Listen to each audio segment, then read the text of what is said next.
and it is 2:30. We can go ahead and get started if you'd like to, Mr. Hendon, with the committee meeting, just to keep on time today. All right, we'll call the meeting to order of the, let me find the page, of the Facilities and Finance Audit Committee. Bob Hendon, Chair, Nadine Allen, Greg Olson on the committee, and Molly DeFosse. This is from Molly DeFosse, the Fiscal Officer. Facilities and Finance Audit items, and let's start with the main library project update. David Day, you want to take it over for now? Okay, thank you, Bob. I think, Jay, why don't you do the first intro, and then we'll go with the deck from there. Yeah, as you may be aware, we have been working on a conceptual design for the main library since the beginning of the year. And we've had many meetings with Paula and her group. We've had some public engagement meetings as well with the public at large, as well as community leaders and staff. And we have developed a design that is sort of comprehensive in nature. And we have also enlisted J.S. Held and Turner to do a cost estimate to give us a rough idea of the costs involved. So this is a culmination of work. It's been over the last several weeks, we've been trying to verify everything. So this is a very high level design. It's not intended as a final design by any means. But it is a conceptual design, a very high level design. Not all of the details have been worked out. But we hope to start the next phase and really get in and start understanding the details. And so David is going to walk us through the presentation, which shows some of the images, the scope of the project, as well as the cost and the schedule. Great. Thank you, Jay. And so that presentation will cover a few components. So we'll look at that overall conceptual design here and talk about the main parts of it that can be accomplished in the immediate upcoming years, and how they're all sort of related, and what are some conceptual budgeting for that. And then Jay is going to walk us through some details of that. And so here we're at the facilities subcommittee, and then we'll be going to the full board later with this information. So this is a draft for that. So of course, we want to distinguish between all of the amazing investments that have been done before. And as you guys have known over the last couple of years, as we've been looking at all of the facilities overall, and that one graphic that shows the main library is half the sheet, and it's your 500,000 square feet. And so you've been making a lot of important investments to keep the building dry, and the heating and ventilation. Of course, the elevator projects are underway. The skylight replacement design work is underway, and these projects will be starting construction shortly. We also have done some planning for helping once the public was allowed back in here, and what are the supporting the library and reorganization. So all of those are parallel projects not covered by the specific design work we're talking about today. And so again, back to what in the next generation plan, the facility master plan, the improvements of mains were all about improving service and the customer experience, the CX. And in the three main areas, the new Vine Street Plaza, the new atrium, and the partial public space reorganization. We knew 500,000 square feet, half of that's public, approximately, that there weren't adequate funds with all the priorities to do that. So it was always a partial amount of that.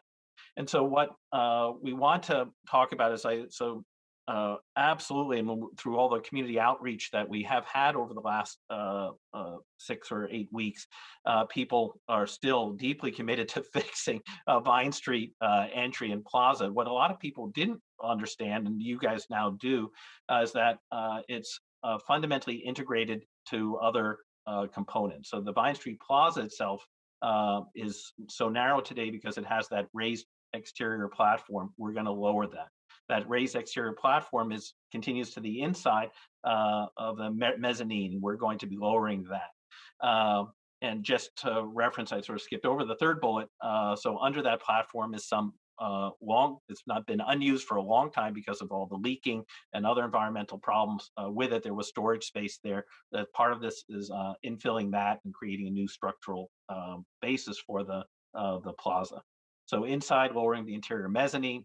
The wayfinding is probably the second most important. How do you get up there? All those there's so many stairs in the building, and none of them are open to the public. And the elevators, even though we're repairing them, people would prefer just to have access to the second floor. And even if we've done multi-story buildings, people will go up to the third floor too if there's a convenient stair for them.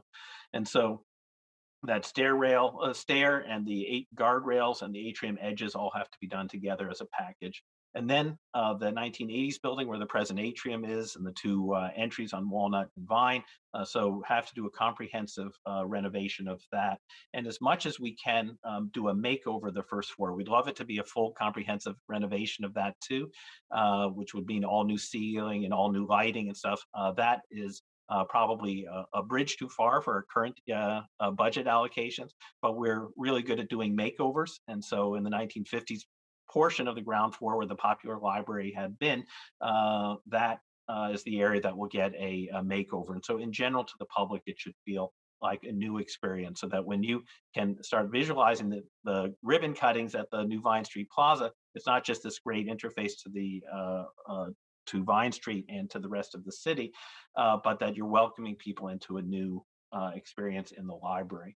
And so you can see the comprehensive floor plans on, it doesn't have D level or the A and B levels shown here. And what's shown in red are the areas being done for within the proposed funding. So the Vine Street Plaza here, we talked about and showed you last time at the subcommittee, the sort of big vision that MKSK, or landscape architects, have for unifying the 2 plazas and taking the streetscape all the way down to 8th Street and all the way on 9th to Walnut Street. And so the premise for this whole bigger scale conceptual design was that any investments we make now are going to be with a forethought of what we're doing in the future, so that in next 10 years and 20 years, as you make additional investments, we can continue to put the pieces of the puzzle together. So it's not circled in red, but we do have a very modest budget here to take down the walls here, and we'll show you in another slide there. And then you can see on the second floor and around the atrium, very limited scope of investments there, which include the stair. And zooming in further, we can see. David, one thing also to point out is what's not shown here is the basement level. Right. But that figures very prominently in what we're going to be doing. As David said, the plaza is really connected with the basement in a way that we'll have to adjust the structure in order to make the first floor work, which will impact the basement. So what we're proposing is that we're going to fill in the portion of the basement that is under the existing plaza presently, which is that raised portion. And the reason we're doing that is it allows us some flexibility on the plaza in order to be able to put trees where we want to put them, park vehicles if we need them for special events. It also helps with leakage in the building. That's been a perpetual problem over the years. And I guess the other thing is that we want to look toward not necessarily having people down in the basement. We want to try to organize the building in such a way that, the upper levels are the places for people. And critically, to not infill it and get rid of this still long-term unused basement storage space, to make it usable storage space would cost well over $1 million more. And so that would come out of something else too. And so storage is, of course, there are other opportunities for storage in the building, and that's a lower priority. And so the purple shows that. This is Paula. I just want to make sure, if you go back to the last slide, I just want to make sure that all of the trustees, are oriented. Like we look at this building plan all the time, and I just want to make sure that everybody has a clear idea about what this floor plan is indicating. If you do, that's great. If you have any questions, shout it out, and David and Jay can clarify. But We look at it so much, I just don't know if everybody exactly gets the orientation all the time. Well, north is at the top. Right, so north building across the top, south building, and in general, where it doesn't have all the extra color over it, the 1950s building is the original one on the corner of 8th and Vine, and the 1980s building is the one that finishes the rest of the block that has the present Vine Street and Walnut Street entries here. So thank you, Paul. Yes, I forget, I live and breathe this building. You're in it, and we are rebuilding it in our minds and on our drawings every day.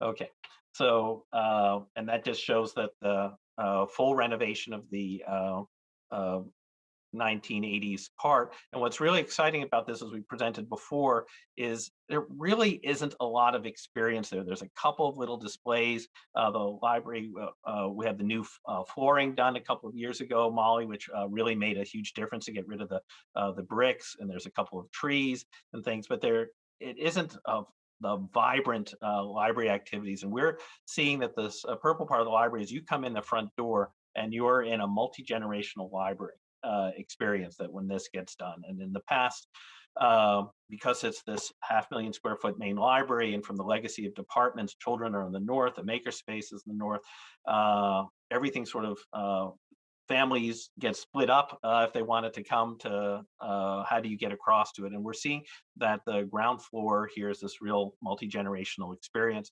The north building still becomes this super important tech place with the maker space and all of the popular access computers. There will be computers here as well in the south building, but the north building will really serve for those functions here. And then again, that light makeover here. So it's going to really be a wonderful experience there. And of course, a version of this is, as Jay said, not the actual design, but this is inspiring, and our designers, MKSK, talking about using some organic shapes and different paving patterns to invite people in to sort of soften some of the what might be considered brutalist and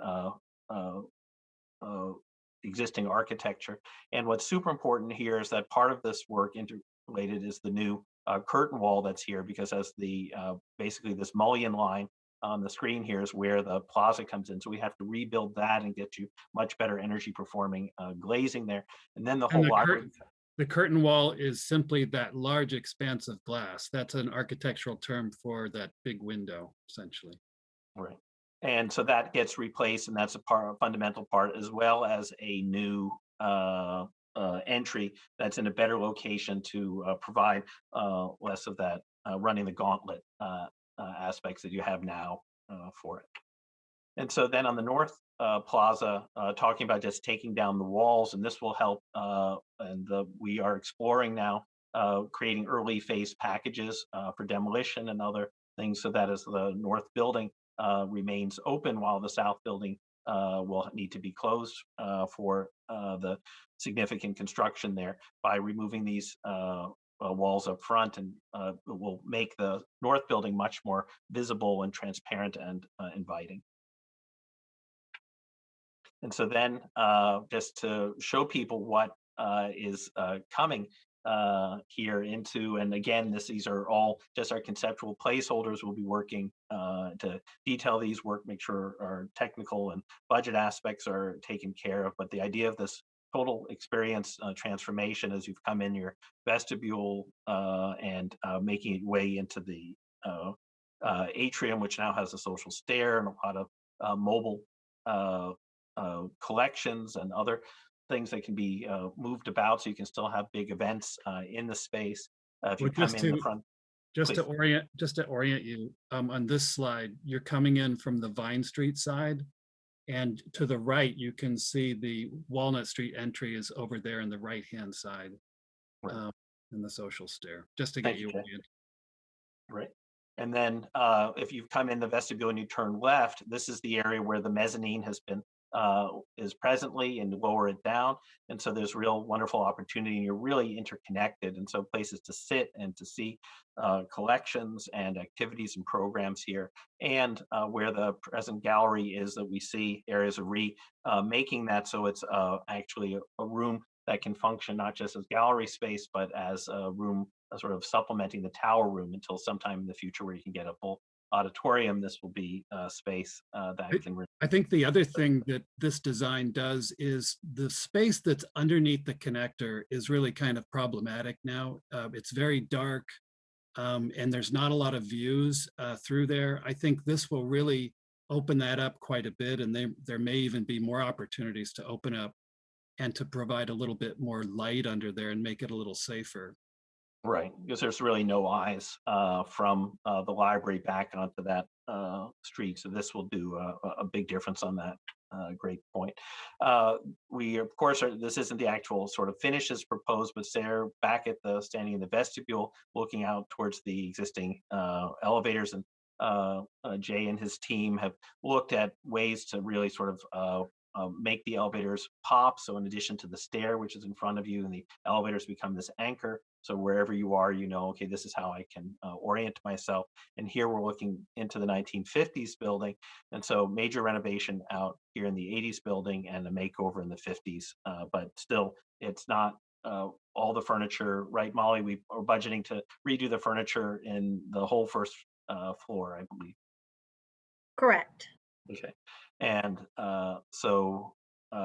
and this is the blue is sort of fell out on this particular one where the elevators are here, but stepping back and getting a view of sort of how that whole first floor really becomes this very active space. We like to say that once the Vine Street Plaza is redone and the whole Meridian concept really takes foot, you can see people walking up and down from Court Street and Washington Park, and from the waterfront, and coming in, and even in the evenings before going to a show and other things, people are going to want to come and just pop in and see what's in the library.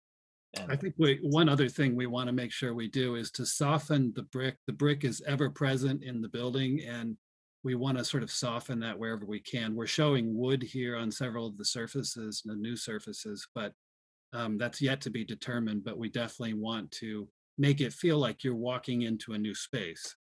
right. And so standing sort of at in front of the elevators, looking back towards the front entry, and out in the new visibility towards 9th Street there, and those new edges and materials still to be determined, but that transformed experience. And when we draw on, so just the railings themselves and some amount of the ceiling right around the space right adjacent to it. And the new stair, the details of that we're still working out, but part of the conceptual work was working with structural to make sure that Turner would budget appropriately for structural elements. And that's complicated to do these insertions, as you know, but we're up for the challenge. And so Jay, do you want to talk about the budget and schedule? No?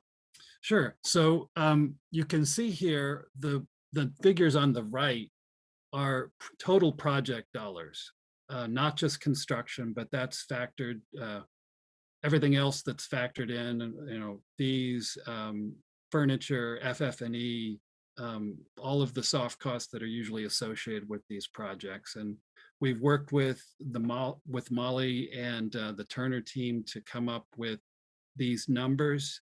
And you can see the bottom there, the number for all of the things that David has just reviewed with us.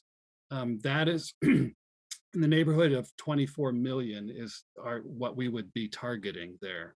And you can see down at the bottom, if we factor in all of the things that our conceptual design envisioned, it's a much higher number, but that makes sense in terms of we would be looking more holistically at the building, the entire building. So what we're concentrating on right now is just the scope that David has sort of outlined on the floor plans and in the images. I have a question. It's Nadine. Can you hear me? Yes. Yep. Yes, Yeah, Judge. I'm looking at this wonderful plan, and I'm thinking, you know, libraries are so quiet. So when I'm thinking about all the inviting spaces for the public, what barriers do you have for the actual library where the books are, where you expect there to be quiet? Is there a noise barrier here that I don't see? Or is it going to be open from the Yeah. stairs going up to the different floors? Yeah. Are So there any noise barriers or anything? So Judge Allen, the brand of the library in the past of it being the place has evolved. So Mhm. you're absolutely right that people still are coming to the library and expecting places of refuge and quiet. And basically, the heart of the library and the atrium is going to be the active spaces. And so as you Okay. go further from the atrium and you go further up, that's where you'll find your quieter space. All right. And I was curious about all the lovely brick that's there. I guess, are you going to recycle it, or is it going to be just, you know, broken down to smithereens, or Well, do I you don't, I don't think we are proposing taking all of the brick out. just There'll be, some of there'll the. be, there'll be plenty of brick for everyone, I think. I think, Well, I I'm think, glad it's being removed. I don't like the fortress, but I just wondered about all that brick. I know a lot on TV, on HGTV, they try to save all the brick. yeah, yeah. I think it's a delicate balance between not completely obliterating where you've been, or what you formerly have been, but we also want to have a new feel, certainly, to the space. Mhm. So It can be repurposed. This is Greg Olson. I'm sorry, I'll put my video on. I think it could be repurposed, Nadine. And what I mean by that, it could be painted. We could put shelving on there. It could be turned into a wall of history about the library, about the city. These the guys from Champlin would probably have some really creative ideas for us, but something that makes it interesting. But I agree with you. I really I'm doubt that sure they it would will. just rip the brick off. Just seems like a waste of money. You could paint it, put really cool historical shelves, whatever. There's all kinds of neat things that can be done. Mhm. Okay. Great. And so then, Jay, do you want to talk about Yeah. schedule? And so this is a very simple schedule that we've developed. Hopefully it's understandable. The first two items you see there on the left at the top are the elevator modernization and the skylight replacement. Those, as David said, are projects we are right now in the middle of working on, as in the elevator bid has been awarded. And so that will start very soon. And the skylight replacement is in the midst of being bid at the moment. So you can see the durations there for the construction that are envisioned. The work that we've talked about today on this call, we're calling the FMP, the Facility Master Plan Improvements. And what we are, after talking with Turner a little bit and JS Held, we think that we could potentially have a duration of about 18 to 20 months for construction on that, the FMP improvements. And you can see that one way in which we could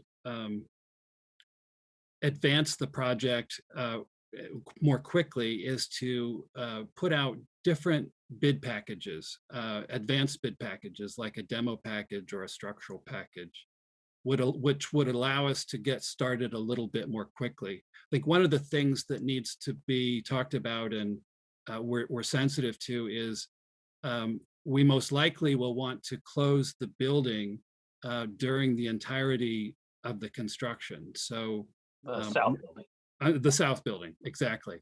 And so obviously, we want that to be as short as possible, but still allow sort of the economies of closing the entire building down to help with cost and time in terms of construction. So this is kind of the picture that we're painting, that sometime in the spring of 2023, that we would be sort of ending our construction process at that point, finishing up is the hope. And so we've vetted this at a very high level with Turner.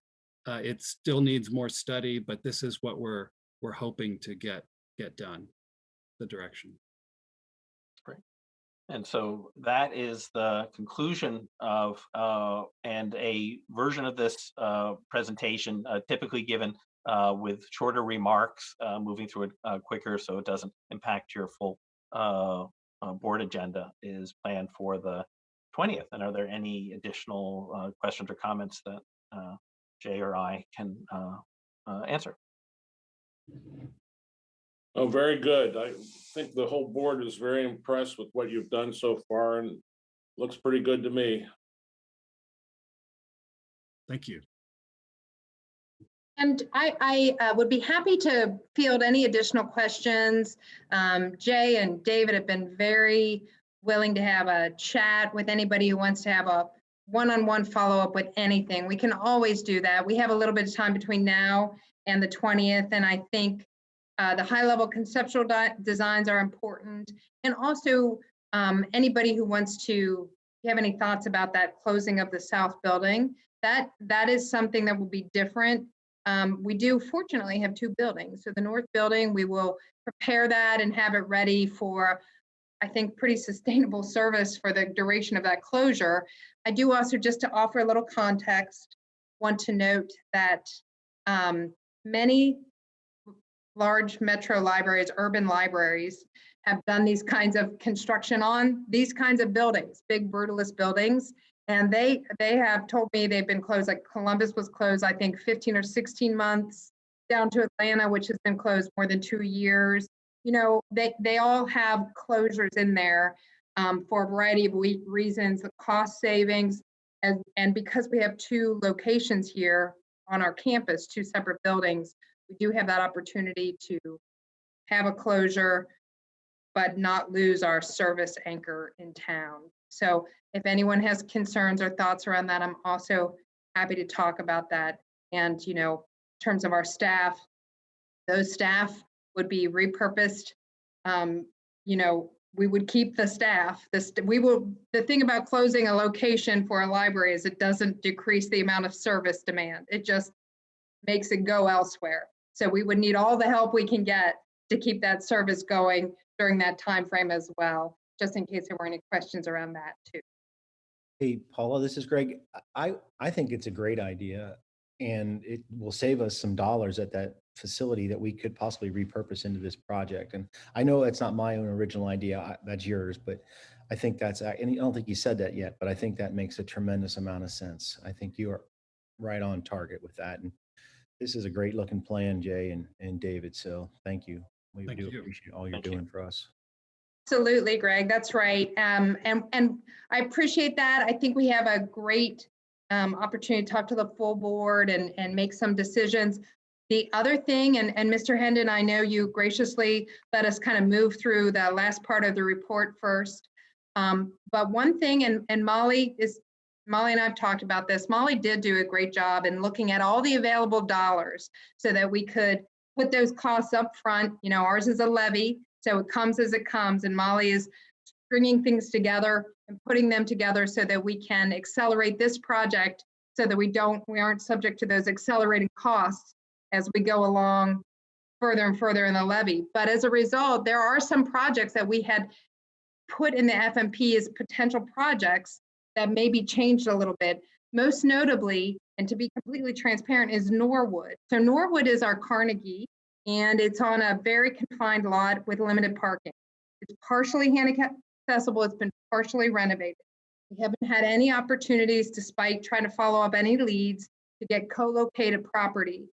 So, you know, that may happen at some point, but at this point, we're going to accelerate the main library project, do this work that Jay and David are talking about as a full package as we can. But that does mean that Norwood won't be, we won't be keeping that money toward Norwood at this point. And also the Cheviot project, which will happen, would be kicked back in the FMP a little bit, because likewise, we're just trying to put the dollars up front to get this one out of the gate. So I just want to be clear about that so that there's no confusion, and that, you know, if our constituents are wondering what's happened, we can talk about that, but I want that board to know that as well as we move forward. Very good. Thank Are we you. completed with that portion of the report? Yes, Jay and David, thank you. Thank you so Thank much. you. Thank you, Thank guys. you. Great to see you. All right, now we'll move on to the 2022 budget. Molly, you want to take us through the financials, please? Yes, I will. So as you know, we have to submit a budget to the county by May 31st. And this budget is done at a very, very high level. And we want to make sure that we factor all of our needs in the event that additional funding is available. So the first part of that is we do submit an annual request to do our budget in a modified tax approach. And so we've done that already this year. And then this budget that I have here, we're going to submit after the April board meeting. The proposed budget has a general fund operating budget of $67,945,680. And that is 5% greater than our original 2021 appropriations. That includes allowances for increases to salary cost, anticipated operating cost, of some of the new branches, and then the potential outcomes of the compensation review that we're currently doing, and then any annual merit increases that we will have. The budget increases some other categories based on how we are moving forward with our strategic plan. So you'll see there the comparison between the 2021 actual budget and 2022. And for the most part, the line items pretty much marry up. The big difference there is in the public library fund. And again, that's because we are demonstrating what our true need is, fully realizing that what we end up with is going to be somewhere closer to that 40 million.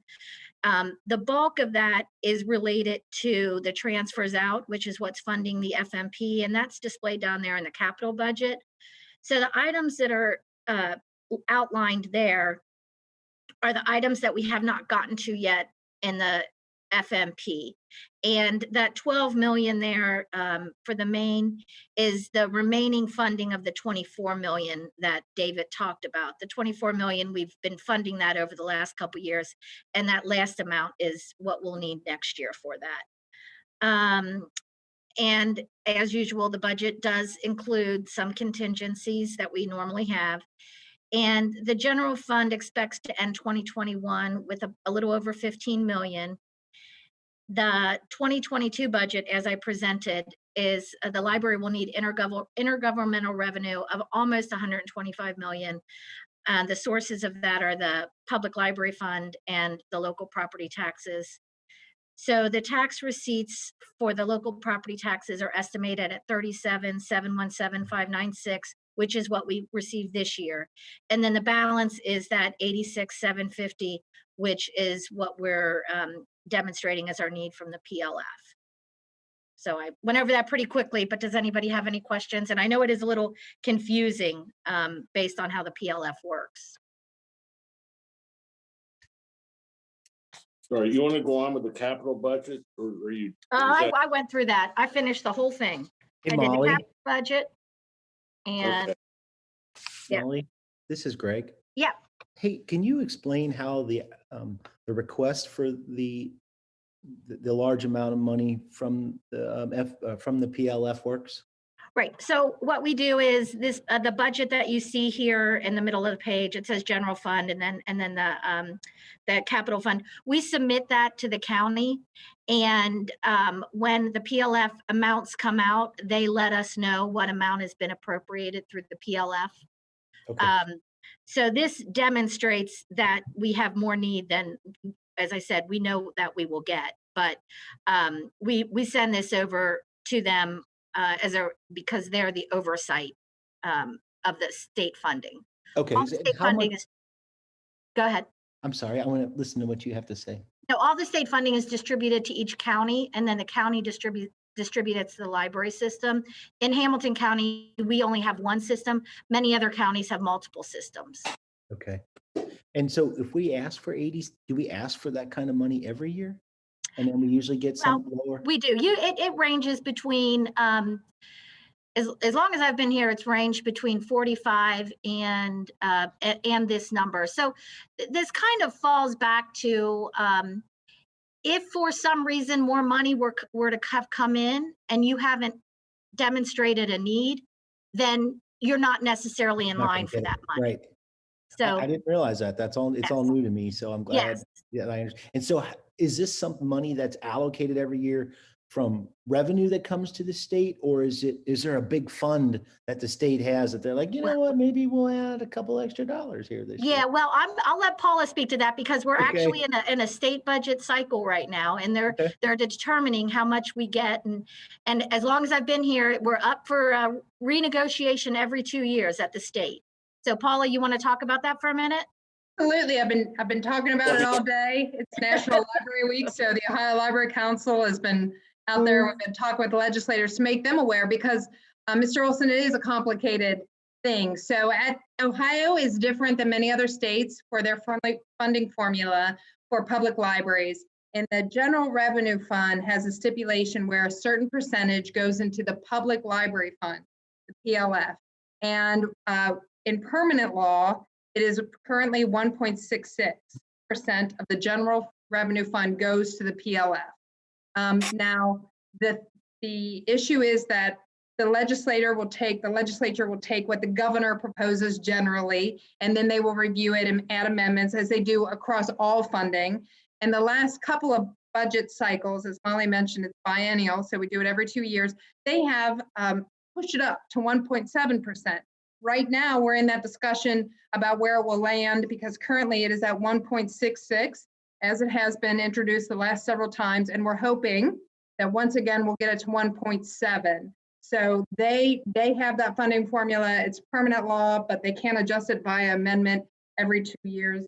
And while it's not a huge percentage, to your point earlier, everything we can get right now would be great for us because in the same way that this budget that Molly has presented here has our true need, when David and his team who did the facilities master plan talked about our true need, we have a certain amount for the 10-year cycle that we're looking at, but because of where we're at with our facilities, the true need is much higher legitimately. So those are all bits of information that are kind of complicated, but it's very germane right now because they're talking about that percentage, and a little bit of money can go a long way in these kinds of projects.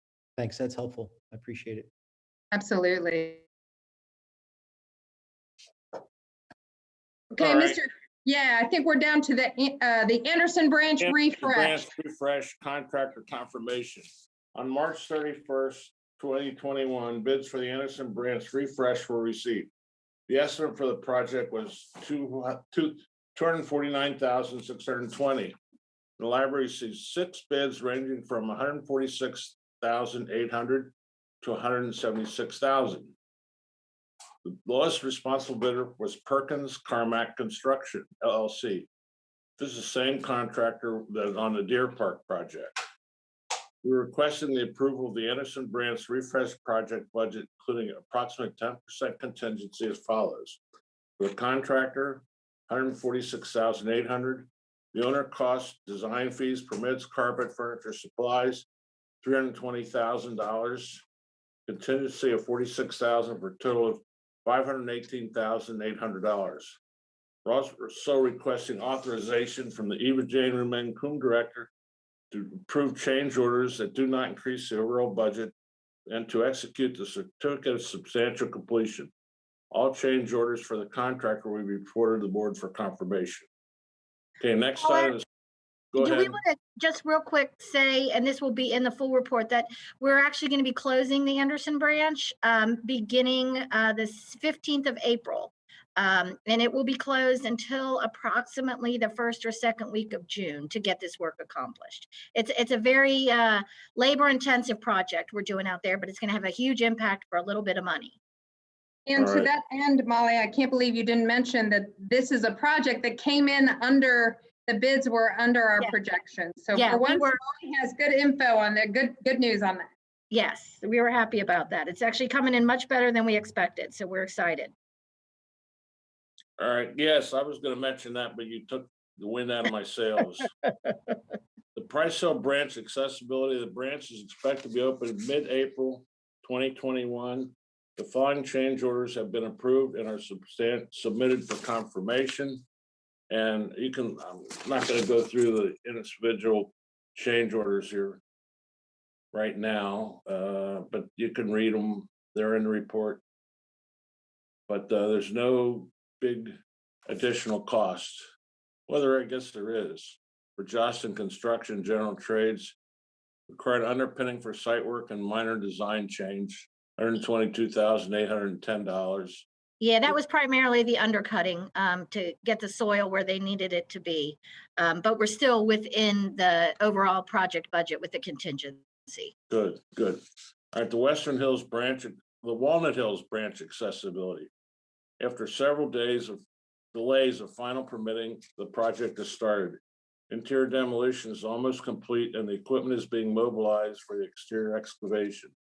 Model Group, the neighbor boarding both sides of the property, has been working well with the library and making construction and coordination of several items.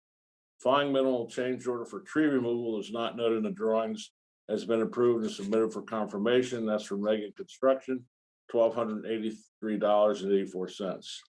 Now the energy retrofit project. The energy project is complete. It's been going on for quite a while. Yeah, it has. The following change order has been approved and is submitted for confirmation. This is preferred fire protection, a credit of $30,776. I love these credit change Yeah, orders. so do I. All right, the North Central Branch HVAC replacement contractor confirmation. Project is complete. Following change order has been approved, submitted for confirmation for Treon services, reduced scope of unneeded items and slight increase in bipolar ionization installation, credit of $10,851, good, another credit. Massonville branch accessibility. Library will begin working with GBBN and design of the new Massonville branch library in the next few weeks. This branch will be the first neighborhood branch as outlined in the facilities master plan, and it will have an emphasis on technology. Can I jump in there? Isn't Deer Park the first, if the FMP? Should it be, right? Well, no, this is the first neighborhood branch. I guess I should have capitalized neighborhood. And I'll make note of that. The other ones are next gen libraries. Okay. Yeah, because this one's only about 8,800 square feet, where the other buildings When I are much read that, more. I thought, wait a minute, the park, okay. No, Sorry. you're good. Good call. We just a lot of inside baseball terms, and so we forget what that means to other people. Yeah. We anticipate construction begin late 2021, and we're still working to finalize the budget for the project within the parameters identified in the FMP. Forest Park branch replacement. The library has continued to work with a Forest Park branch replacement project. We've had several meetings with city officials and worked with Chaplin Architecture on a site assessment. We're currently working with our realtor to determine the market value of both our property and the proposed site, as well as performing site testing on the proposed site. We expect this to involve some property exchange, as we have included library legal representation in our meetings. We're requesting approval for requests for qualifications for design professional for this project, with the understanding that we will not make the final selection until the property has been identified. We anticipate that this will employ the construction manager at risk delivery model on this project, and we will begin the selection project this summer. Okay, and that concludes my report. Can I say a couple things real quick? Under the main library project update, the beginning of that talked about that we did sign the GMP for the elevator. And in the February meeting, we had estimated that at 3.2, and it came in slightly under 3.1. So we did work to get a little savings in there. And then we do expect in the next few weeks that the skylight GMP will be finalized, and that is still trending under what you guys had approved in February. So we wanted to just make sure you were aware of that. Very good. All right, does anyone have any further questions? Mr. Hendon, I have one other thing, just for a little clarification, to think about the kind of construction we're doing in the south building. And we do have those areas that Jay and David referenced under the building. So even the spaces that are not being infilled, we have people working in these subterranean areas, and they're really unpleasant. And they also won't be really hyper functional while we're doing all of the work out on the plaza and in the building. So we are preparing you know, if the board is comfortable moving forward on the 20th, we are preparing to bring some of the collections. We have our outreach collection, and that's that department that serves hundreds of teachers, does delivery every month to schools and senior centers. They're very active in public service. They have a closed collection in this very, very unpleasant outreach space in the basement. We are preparing to move them to the 3rd floor of the south building. First of all, they just can't really be down there doing that work, which won't stop at all during construction. So I just want to make sure that the board is aware that some of the space on the 3rd floor south will be dedicated to this staff and a collection that serves the public, but it serves the public in a different way. And just to make that clear that that is part of what we will need to do that rather promptly to make sure we're prepared for any kind of a fall begin of any demolition or construction. So we can talk more at the full board meeting, but that is another change that we're talking about. And Molly and I have some video from that space in the subterranean area. It's just really not a great place to be working or trying to move large numbers of collections for these kinds of functions that we do that really support a lot of underserved people in the community. So just, we can include that in the full report, but I did want to mention it here too. All right, very good. Will David and Jay be doing a presentation at the full board meeting? They will, and it will be slightly longer. That meeting is at 5:30 on the 20th, and they will be back. We can start with that presentation again, and then also try and keep our reports to a minimum. We're hoping that meeting, it's going to be a longish meeting. We have so much going on, but we'll try really hard to hold it to that 90-minute at the max. All right, very good. Hey, Paula, this is Greg. I think we should have some video of that underneath area. I think that just video always tells a story better than words. Absolutely, yes. And Molly said, "Oh my gosh, yeah, if people could kind of really understand that." Yeah, good idea, yeah. Molly. Good job. Good thinking, both of you. We'll do it. All right. Thank you, Mr. Hendon. I appreciate that time. All right, Great thank report, you. everyone. Thank you. Bye-bye. Bye.